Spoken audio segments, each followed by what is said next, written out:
यानी आए सूरज तू क्यों निकलता है, आए सूरज तू क्यों तुलू होता है, आए सूरज तू क्यों चमकता है, आए सूरज जब जब तू निकलता है, जब जब तू तुलू होता है तो मुझे सखर किया। खुंसा के वाकया सुनने चले हो, सहाबा के वाकया सुनने आए हो, अपने ईमान के अंदर ताजगी पैदा करने, और ये सोच के आए हो सुनेंगे, एक कान से निकाल देंगे दूसरे कान से, हमें तो अमल करना ही नहीं है। ये खंसा है जो अपने चारों वेदों से एक वाक़े की तरफ और ले जाना चाहूंगा मैं आपको। उस वाक़े की तरफ चलिए और देखिए क्या मंजर था। आपने हजरत खंसा का नाम सुना होगा, एक सहाबिया गुजरी है हजरत खंसा रज़ी अल्लाह ताला अन्हा। हजरत खंसा की जिंदगी के दो दौर ऐसे हैं जो काबिल बयान। पहला दौर इस्लाम से पहले का और दूसरा दौर इस्लाम लाने के बाद का। हजरत खंसा सन 8 हिजरी में इस्लाम लाई हैं। सन 8 हिजरी में, 8 हिजरी से पहले वो काफिरा थी और 8 हिजरी के बाद वो मुस्लिमा हो गई। 8 हिजरी से पहले काफिर और 8 हिजरी के बाद वो मुस्लिम। अब गौर करना यहाँ पर 8 हिजरी से पहले का हाल क्या था और 8 हिजरी के बाद का हाल क्या था।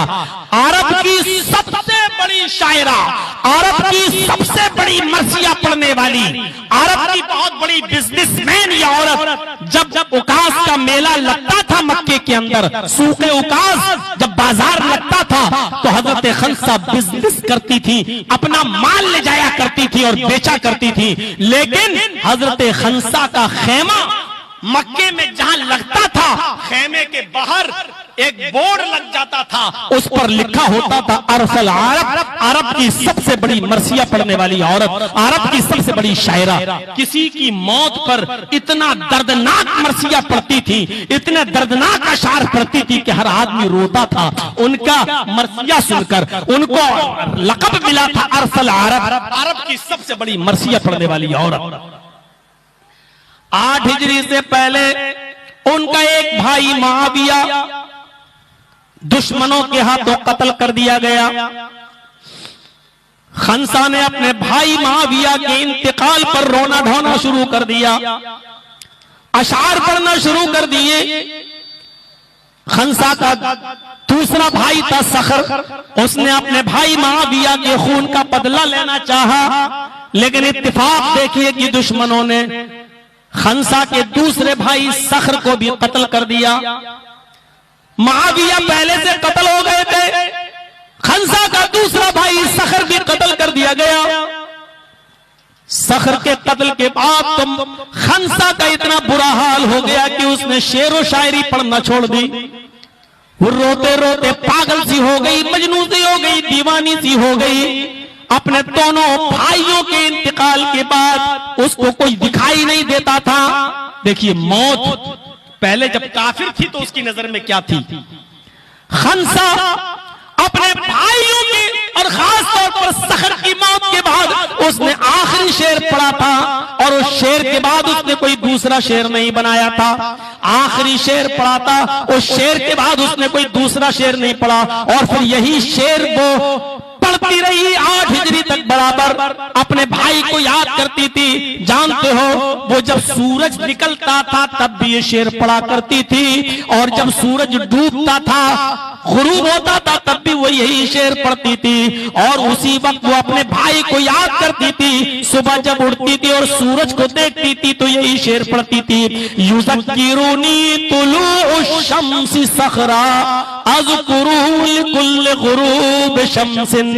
यही शेर उसकी जिंदगी का आखिरी शेर था खंसा का। इस शेर के तर्जमे पर गौर कीजिए। जब सूरज निकलता था तो वो कहती थी युज़क्किरुनी तुलूउ शम्सी सखरा, ऐ सूरज जब तू निकलता है तो मुझे सखर की याद दिला देता है। ऐ सूरज जब तू तुलू होता है तो मुझे मेरे भाई सखर की याद आ जाती है। अज़कुरुहु लिकुल्ल गुरूब शम्सिन, जब सूरज गुरूब होता था, छिपता था, तो वो कहती थी ऐ सूरज जब तू छिपता है, जब रात आती है तो मुझे मेरे भाई सखर की याद आती है। यानी ऐ सूरज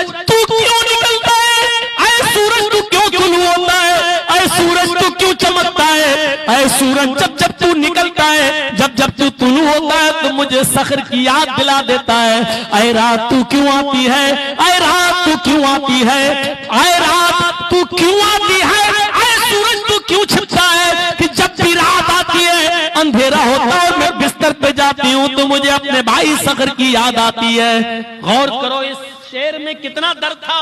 जब सूरज निकलता है तो खंसा कहती है कि सूरज तू क्यों निकलता है, मुझे मेरे भाई की याद दिलाने के लिए। और जब रात होती है तो कहती है रात तू क्यों आती है, मुझे मेरे भाई की याद दिलाने। इसका मतलब यह है कि कोई दिन ऐसा नहीं जाता कि मुझे सखर की याद ना आती हो, और कोई रात ऐसी नहीं आती कि मुझे सखर की याद ना आती हो। अपने भाई की याद में इतनी दीवानी थी कि रात और दिन यही शेर पढ़ती थी। लेकिन 8 हिजरी के बाद जब इस्लाम लाती है और 16 हिजरी में जब जंग कादसिया होती है, हजरत उमर फारूक उस जंग के अंदर जब सहाबा किराम को भेजते हैं, अपनी फौज को भेजते हैं, तो हजरत खंसा के 4 बेटे थे। अब इस्लाम के बाद, ये इस्लाम से पहले का जमाना था जब अपने भाइयों को याद कर रही थी, लेकिन इस्लाम लाने के बाद इस खंसा के ईमान की ताकत देखिए क्या आती है। अपने 4 बेटों को मैदान जंग में भेजती है।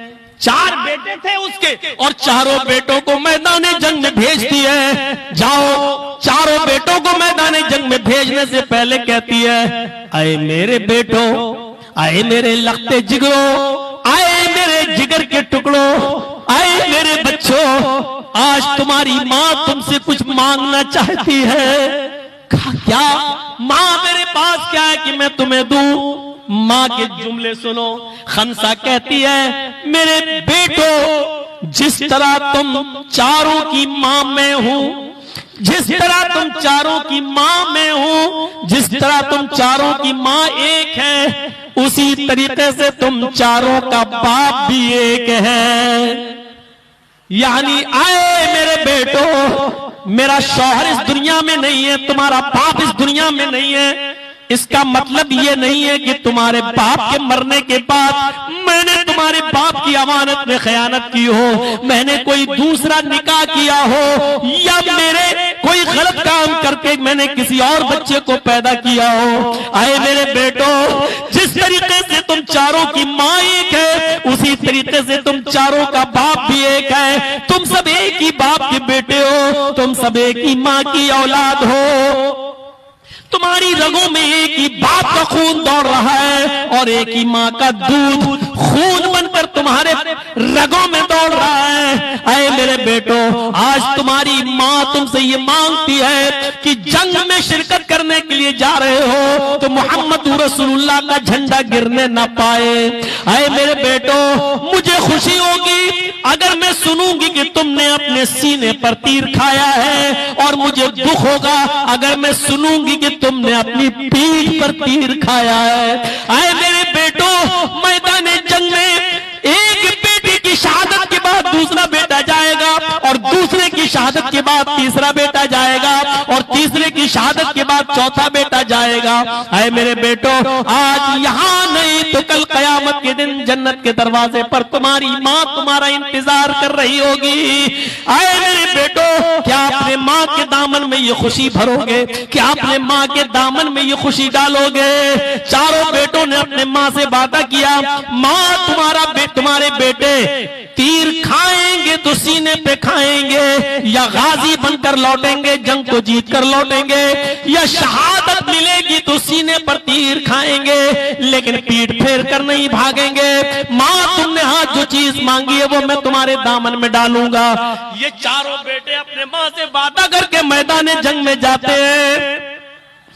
अरे तुम अपनी लड़कियों से पर्दा नहीं करा सकते हो, अपनी बेटियों को लिपस्टिक और क्रीम और पाउडर लगवा कर कॉलेज और स्कूलों में भेजकर इस्लाम का जनाजा निकलवाते हो। शर्म तुम्हें नहीं आती है कि जलसों में मेला लगवा कर लड़कियों को सरेआम नचवाते हो और सैर तफरी करवाते हो और दीन को बदनाम करते हो जलसों के नाम पर। कुछ तो हया करो, कुछ तो शर्म करो कि जलसों में मेला लग रहा है और औरतें और लड़कियां वहां जाके मार्केटिंग करें, और आए हो हजरत खंसा का वाकया सुनने, आए हो सुमैया के वाकये सुनने। अरे तुम हजरत खंसा के पैरों में लगी हुई मिट्टी और धूल के मुकाबले में नहीं, हमारी बेटियां हजरत सुमैया और हजरत खंसा के पैरों में और उनके चप्पलों में लगी हुई गंदगी और नापाकी के मुकाबले में नहीं है। जरा तसव्वुर करो, कहां और कहां हम, और चले हैं वाकया सुनने, दीन के नाम पर मस्जिद की तामीर के लिए जलसा कराने, और लगी है चूड़ियों की दुकानें और जलेबियों की दुकानें,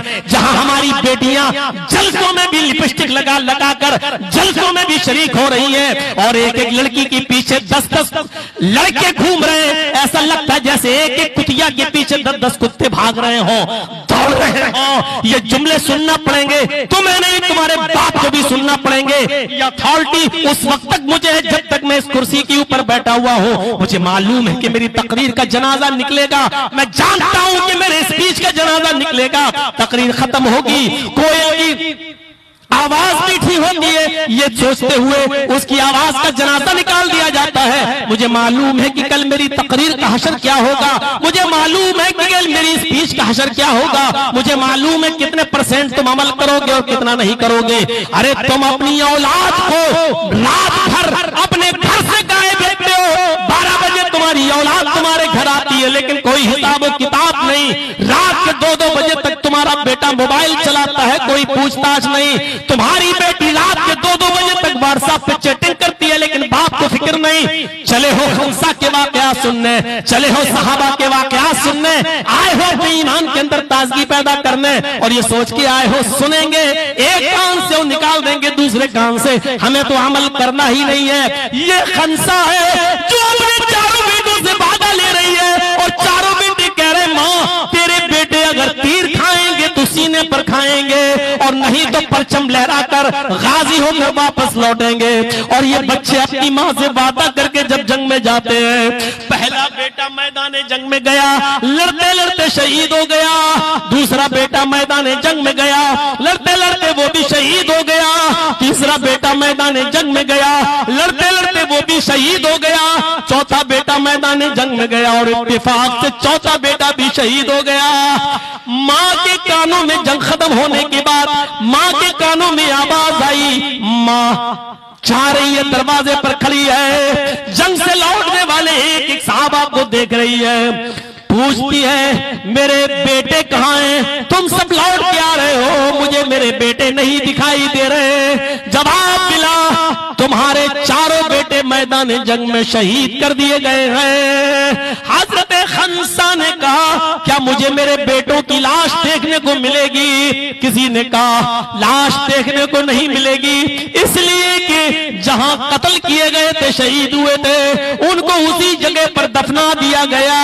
माँ हाँ, तुम्हारे बेटों ने इंतकाल से पहले, शहादत से पहले चंद लम्हे की जिंदगी में ये कहा था कि अगर मेरी माँ तक मेरी कोई खबर पहुंचा सके तो इतना कह देना कि आए माँ खंसा, आए बेटों की माँ, चारों बेटों की माँ खंसा, तुम्हारे बेटों ने तुमसे किया हुआ वादा पूरा किया है, और कोई मेरी माँ को ये बता देना कि मेरी माँ से कह देना कि तुम्हारे चारों बेटों ने पीठ पर कोई खंजर नहीं खाया है, चारों बेटों ने जो खंजर खाए वो अपने सीने पर खंजर खाए हैं, चारों बेटों की शहादत सीने पर खंजर मार कर हुई है, उनका इंतकाल हुआ, शहादत नसीब हुई है, और उन्होंने खंजर अपने सीनों पर खाए हैं, किसी एक बेटे ने भी खंजर पीठ पर नहीं खाया है। हजरत खंसा मुस्कुराती है और कहती है चलो बस यही सुनना चाहती थी, मुझे मेरे बेटों का चेहरा देखने को नहीं मिला तो क्या हुआ, लेकिन मेरे बेटों ने मुझसे किया हुआ वादा पूरा किया है। गौर करो, यही खंसा जो अपने भाइयों के इंतकाल पर, उनके मर्डर पर जब काफिर थी तो ये कहती थी युज़क्किरुनी तुलू शम्सी सखरा, ऐ सूरज तू क्यों निकलता है, जब भी निकलता है तो मुझे सखर की याद दिला देता है।